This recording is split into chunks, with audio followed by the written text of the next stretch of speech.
দেশে বিদেশে আইনজীবী প্যানেলের কথা বলা হচ্ছে, গঠন করা হচ্ছে। আপনার সাথে কি কোনো যোগাযোগ হয়েছে এই ব্যাপারে?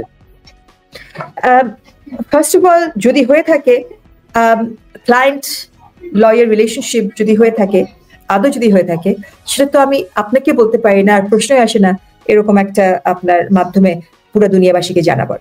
এটা তো আমাদের ভেরি কনফিডেন্সিয়াল। আপনি যখন ডাক্তারের কাছে যাবেন, ডাক্তার আপনাকে কি পরামর্শ যাবে, আপনি ডাক্তারকে কি বলছেন বা খুলে কথা বলছেন, সেটা কিন্তু আপনার ডাক্তার আপনাকে মানে আমাকে বলবে না, বা এটা ঘটা করে দুনিয়াবাসীকে বলবে না।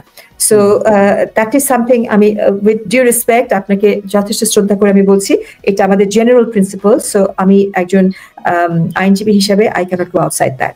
বাট আপনি যদি জানতে চান এই মামলাগুলোর বৈধতা আদৌ আছে কিনা, সংকটগুলো কি কি কি কি ধরনের আপনার প্রশ্ন উত্থাপন হতে পারে, সেটা আমি আপনার সঙ্গে শেয়ার করতে পারি। বাট আমার ক্লায়েন্টকে আদৌ মাননীয় আমাদের এইচপিএম আমার ক্লায়েন্ট কি ক্লায়েন্ট না, বা অন্যরা যারা অভিযুক্ত হয়েছেন তারা আমার ক্লায়েন্ট কি ক্লায়েন্ট না, আমি সেটা আপনাকে বলতে পারি না, এবং আদৌ তাদের সঙ্গে আমার কথাবার্তা হচ্ছে কি হচ্ছে না সেটাও আমি বলতে পারি না। আপনার কি মনে হয় শেখ হাসিনার ফাঁসির একটা সিদ্ধান্ত নিয়ে বাংলাদেশ গভর্নমেন্ট এই ধরনের কোনো কাজে অগ্রসর হচ্ছে? আমি সুইপিং কমেন্টও আমি করব না, আমি আইন ভিত্তিক আপনাকে উত্তরগুলো দিব ইফ আই মে। আমার প্রথমে যেটা মনে হয়েছে যে গণহত্যার বিচার এই সরকার করতে চাচ্ছে, রাইট, অথচ গণহত্যার জন্য ইনডেমনিটি দেওয়া হয়েছে, রাইট। এটা তো আমার কাছে সবরীতি মনে হচ্ছে। পুলিশের উপরে আপনার যেই 5 তারিখ থেকে যে গণহত্যা আজ পর্যন্ত হয়েছে, সংখ্যাটা আমার এই মুহূর্তে মনে নাই, but it's a huge number. আর ছাত্র মারা গেছে 800 জন, আর এখানে আমরা কথা বলছি হাজারের উপরে, রাইট। সো আপনাকে রুল অফ ল কিন্তু সবার জন্য, একটা পুলিশেরও কিন্তু আপনার সন্তান আছে, মা বাবা আছে, স্ত্রী সন্তানও আছে, যারা মারা গেছে ছাত্ররা তাদেরও আছে। আমি সকলের বিচার দেখতে চাই, একজনের বিচার হবে আরেকজনের হবে না, এটা তো রুল অফ লর কথা না, রাইট। তো তাহলে এখানে স্ববিরোধী একটা অবস্থান সরকারের, সেটা কিন্তু এটা জায়েজ না, এটা আইনের কথা না, রাইট। এবং যেটা বলছি যে ছাত্ররা যারা মারা গেছে আমি দেখতে চাই তাদের আসলে কারা মেরেছে, কিন্তু যেইভাবে এই সরকার প্রসিড হচ্ছে যে এক একজন মার্ডার কেসে 300 জন নেইমড আসামি, আননোন 500 জন আরো আননোন আসামি, প্রত্যেকটা মামলা নষ্ট করে দেওয়া হয়েছে। এই একটা মামলারও বিচার হবে না। আমি তো তাদের পাশেও দাঁড়াবো, যে যারা যে সমস্ত ছাত্রীরা মারা গেছে তাদের যদি সুস্থ তদন্ত বিচার হয় আমি তারও পক্ষে। কিন্তু যেই মামলাগুলো আমাদের থেকে শুরু করে সবার বিরুদ্ধে দেওয়া হয়েছে, প্রত্যেকটা মামলা নষ্ট করে কেন দিচ্ছে, এটা দায়ভার কে নেবে? একটাও তো বিচার হবে না, একটা মামলারও প্রপার বিচার হবে না। এবং একবার যখন এরকম ভুয়া মামলা শুরু করা হয়, 300 জন আসামি নেইমড, আননেইমড 5000 টু আপনার 1000, 500 থেকে 1000, এটা আপনি বলেন জিন্দেগিতে এটা বিচার হবে? সো এখানেও কিন্তু আমি যে বললাম তৃতীয় একটা গোষ্ঠী আছে, তাদেরকে এই ধোয়া জালে তাদেরকে কি প্রোটেক্ট করা হচ্ছে? একইভাবে পুলিশকে উল্টা করে ঝুলিয়ে, এটা আমি আইসিসির সিগনেচার দেখি, একটা জঙ্গিবাদের সিগনেচার দেখি, যাদেরকে যেভাবে মারা হয়েছে এই ছবিগুলো তো দেখাও যায় না। এখানে গরু জবাই, পশু জবাই করা হয়েছে, এবং পশুদেরকেও আমরা এরকম ভাবে আজকাল কিন্তু মারা হয় না।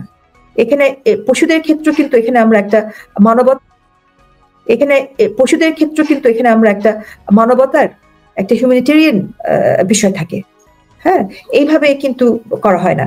সাংবাদিকদের অফিসের সামনে দুজন আপনার সাংবাদিকদের অফিসের সামনে জবাই করা হলো, what message it gives? So এই জন্য I am very very concern. তারপরে আপনার এগুলা আপনার জেনোসাইড কাদের বিরুদ্ধে হতে পারে? সিভিলিয়ানের বিরুদ্ধে কখনো জেনোসাইড হয় না। জেনোসাইড হয় আপনার দুটো, একটা হচ্ছে কে করেছে এবং এটার ভিকটিম কি।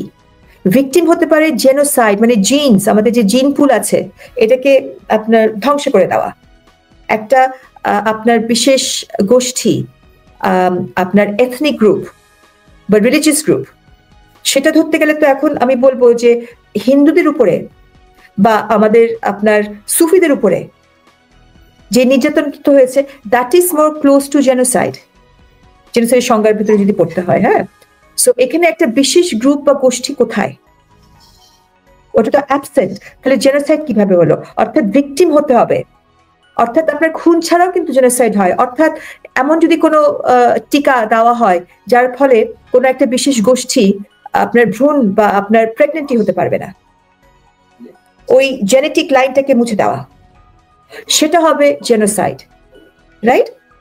সো সেখানে কিন্তু কোনো খুন নাই, but still it will be genocide, যে আপনি বিশেষ কোনো গ্রুপ বা বিশেষ কোনো গোষ্ঠীকে এই কাজ করছেন।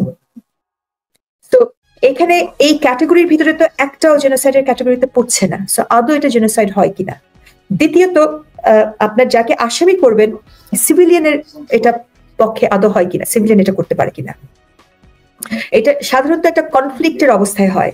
একটা আমি দেখেছি একটা আপনার এই ট্রাইব্যুনালের এখতিয়ার আছে কিনা এটা খারিজ করে দিয়েছে, কিন্তু ওই আর্গুমেন্ট গুলো আরেকটু সূক্ষ্মভাবে হওয়া উচিত ছিল আমার মনে হয়, এবং আমি শিওর এটা আরো উচ্চ আদালতে যাবে, অ্যাপিলেট ডিভিশনে যাবে, যেখানে আপনার এখানে আদৌ আপনার সিভিলিয়ানের বিরুদ্ধে জেনোসাইডের চার্জ আসতে পারে কিনা। ওটা সেভাবে কিন্তু যেই অ্যাপ্লিকেশনটা আমি দেখেছি সেটা হয়নি। তারা নিয়েছে পয়েন্টটা হচ্ছে যে একটা যুদ্ধ না হলেও আমি বলবো একটা কনফ্লিক্ট, আর্মস কনফ্লিক্ট লাগে জেনোসাইড হওয়ার জন্য, এবং এই আইনটা করা হয়েছিল একটা আপনার সীমিত পিরিয়ডের জন্য দেখার জন্য। সো এখানে অনেকগুলা যুক্তি আছে, প্লাস আপনার আরেকটা যুক্তিও ওটা ওইভাবে এখনো আসেনি, যে কনফ্লিক্ট অফ ইন্টারেস্ট আছে কিনা। যিনি chief prosecutor, can someone B the prosecutor and defence council at the same time? কারণ যিনি এখন চিফ প্রসিকিউটর করা হয়েছে তারই কিছু মামলা এখনো বোধহয় বিদ্যমান আছে এই ট্রাইব্যুনালে।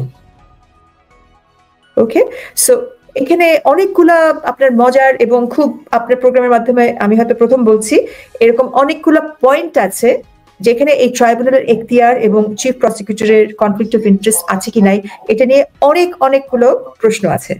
ওকে, so without being specific about any individual who has been charged under this offence, এটা আমাদের দেখার প্রয়োজন। এবং এখনো তো আমি কোনো আপনার পূর্ণাঙ্গ চার্জশিট দেখিনি, আদৌ হয়েছে কিনা তারা এখনো তদন্ত করছেন, এবং কি তদন্ত করছেন, কোন আপনার কোন খুনগুলা তারা দেখছে, হ্যাঁ, under which law, under which section. So আমাকে ইন্টেলিজেন্ট ভাবে আপনার সঙ্গে এবং আপনার বিজ্ঞ যারা দর্শক আছে তাদের সামনে আমাকে এটা উপস্থাপনা করতে হলে আমাকে এগুলোর যখন এটা হবে, এখনো সেগুলো হয় নাই, ওগুলাকে একটু পড়াশোনা করতে হবে, আমাকে হোমওয়ার্ক করতে হবে। হোমওয়ার্ক করে তখন will be the appropriate time, যখন আমরা সুনির্দিষ্ট কোন অভিযোগগুলো এসছে, কোন ধারার আন্ডারে, এবং এটা আদৌ থাকতে পারে কিনা, এগুলা জেনোসাইডের সংজ্ঞায় পড়ে কিনা, ওয়ার ক্রাইমস এর সংজ্ঞায় পড়ে কিনা, ক্রাইম এগেইনস্ট হিউম্যানিটির সংজ্ঞায় পড়ে কিনা, এবং এগুলো কি ইউজডম জেনারেস, কগনেট এক একটা অপরাধ, নাকি এগুলো বিচ্ছিন্নভাবে আমরা দেখবো। War crime, crime against humanity এবং জেনোসাইড, এটা কি আপনার একই ঘটনার ভিতরে এরকম অপরাধ, নাকি প্রত্যেকটা আলাদা আলাদা? যদি ইউজডম জেনারেস আর আপনার কগনেট হয়ে থাকে, তাহলে war crime tells you there is a conflict, arms conflict of some sort. হ্যাঁ, তো এগুলো যখন আসবে, এগুলো আমি প্রিএম্প করতে একটাও চাচ্ছি না, বাট কিছু ইঙ্গিত দিলাম। যখন এটা পূর্ণাঙ্গভাবে অপরাধগুলো যখন আপনার এই ট্রাইব্যুনাল বলবে, এবং আরো ইন্টারেস্টিং আপনার এক্সট্রাডিশন যেটা আমাদের ভারতের সাথে আছে, আপনার 2013 বোধহয় হয়েছিল, এক্সট্রাডিশন চাইতে গেলে এটা কিন্তু কিছু প্রোটোকল আছে, ফর্মালিটিস আছে, এটা নোট ভার্বালের মাধ্যমে কিন্তু হয় না। তো ফর্মাল এক্সট্রাডিশনে কিন্তু আমাদের এই সরকার চায় নাই, এবং সব কাজই করা হচ্ছে গ্রামার ছাড়া, ব্যাকরণ ছাড়া। ওকে, সো ওটা করতে গেলে আমি যে কমেন্ট করব, there has to be a proper এক্সট্রাডিশনের জন্য তো একটা আপনার একটা ইনস্ট্রুমেন্ট লাগবে। আপনি নোট ভার্বালে বলে দিলেন which is usually unsigned, foreign ministry তো ফরেন মিনিস্ট্রির কাছে একটা নোট ভার্বাল আপনি পাঠালেন, which is very informal. Extradition তো একটা ইনফর্মাল কাজ না, it's extremely formal. So proper এক্সট্রাডিশনও তো যায়নি, এটা তো আইন শুদ্ধ না, it is without any grammar.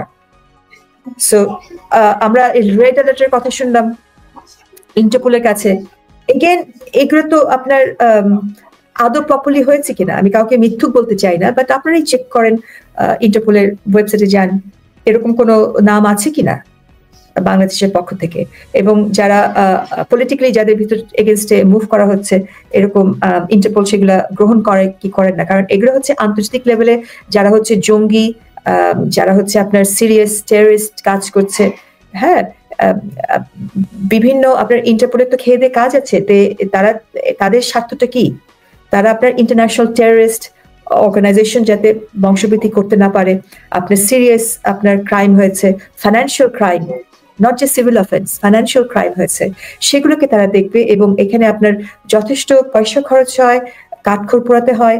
এখানে তো ফ্রিভুলাস আপনার অ্যালিগেশন নিয়ে তো আন্তর্জাতিক community will not waste its time, money and effort. So they have to be persuaded. So এখানে আপনার যেটা আপনি বললেন, এটা অনেকটা মনে হচ্ছে যে টিট ফর ট্যাট কেনা, যারা সত্যিকার অর্থে আমাদের যুদ্ধ অপরাধী বিচার যাদের বিরুদ্ধে হয়েছে, তারা তো এটা তো অস্বীকার করার কোনো স্কোপ নাই, কারণ তারা কিন্তু একটা অর্গানাইজেশন ছিল, আল বদর, আল শামস বা রাজাকার যে সংগঠনগুলা, তারা তো বেতন ভাতা পেয়েছে পাকিস্তান তৎকালীন অবৈধ সরকারের থেকে।